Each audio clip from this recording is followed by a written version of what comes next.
hindi nakakaluto yung kanin, tumataas na yung kanyang switch. So, ibig sabihin po ay nagwa-warm na. Kapag kasi tumataas na to, ibig sabihin ay hindi na po umiinit. Ngayon, paano nga ba magpalit ng tinatawag na magnetic temperature switch? Kapag nahihilaw yung kanin, hindi pa luto, ay eto lang yung palitan mo. Ang magnetic temperature switch. Marami po ang nabibili, pero lalagay ko yung link sa comment para may idea po kayo kung saan nabibili. Okay, so bali, ito po ay universal. Ibig sabihin ng universal ay pwede po sa lahat ng rice cooker. Okay?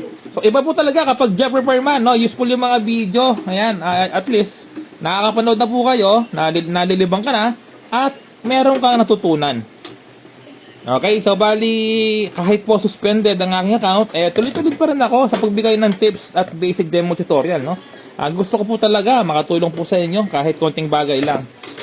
Okay, so bali ito po ang gagawin natin, no? Aalisin natin to, yung tinatawag na lock switch, no? Kaya ako sa tinawag na lock switch, ito po yung pinaka-switch niya at ito po yung kanyang U. So kailangan po ilalagay natin ng U. Kapag kasi nakadiretso po ito, ibig sabihin ay hindi po maalis, no?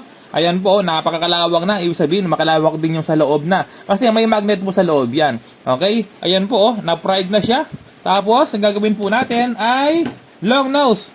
Kailangan natin iulman ng U. Yon.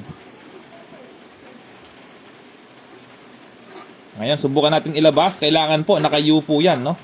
Kasi yun ang kanyang pagkakahulma ng kanyang lock switch. U natin, U.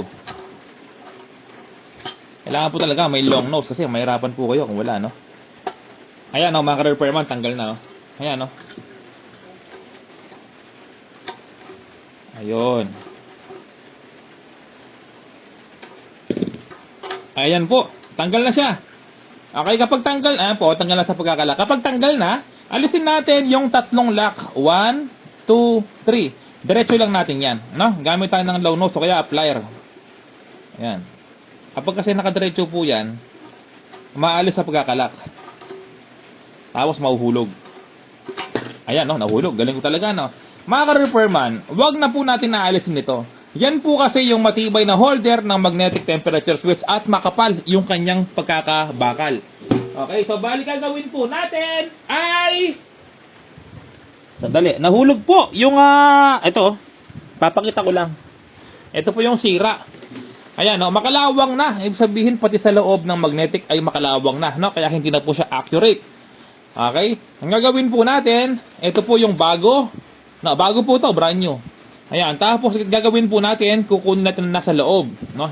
Kasi iyo pong housing na iwan doon, no? Huwag niyo pong alisin yung housing. Kasi mas okay po 'yon. Ito lang po. Oh, alisin natin 'to. Kailangan diretso po 'yan, magkabila. Ayan, tapos ayan po, mga repairman. Ito po ay itapon na. Ito po ang ilalagay natin. Ito yung sinasabi kong naka-U. Yung kasi naka-U na yan, ito, naka-U po siya. Oh. Yan yung papakasok sa kanyang lock switch. Ngayon, kapag nakapasok na, idiretso natin to. Okay, so pwede mong i-share yung video para hindi mo makalimutan habang ginagawa mo at pinapanood mo na lang. Okay?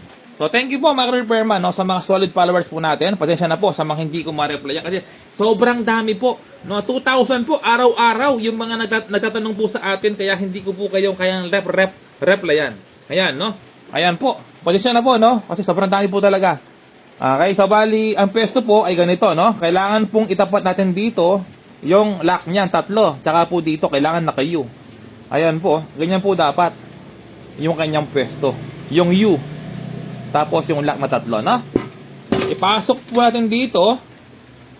Gagamitin natin yung kaliwang kamay.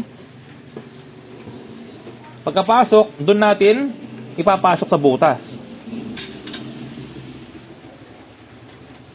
Oh, dahan-dahan lang po, no? Ayan, pasok na po yung tatlo. Yung tatlong lock switch, no? Ngayon, ay yung lock niya tatlo sa gilid. Ngayon, ang problema, sa gitna naman, no?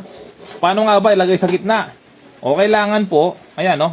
Iikot natin yung kanyang gitna kasi nga po, hindi siya naka-alignment. O, tapos dahan-dahan lang. O kaya, para mas mabilis po tayo, ilock mo na yung tatlo. Okay? Unahin natin ilock to, yung tatlo. 1,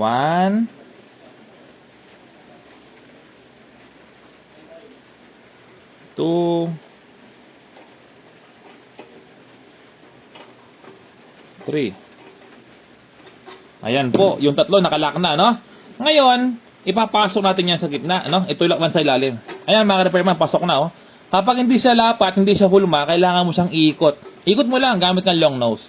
Okay, kapag nakalock na, idiretso natin yan para mag-lock ng todo. Ayan po, nakalock na siya. Ayan, so ibig sabihin ay okay na yung ating rice cooker. Oh, okay na.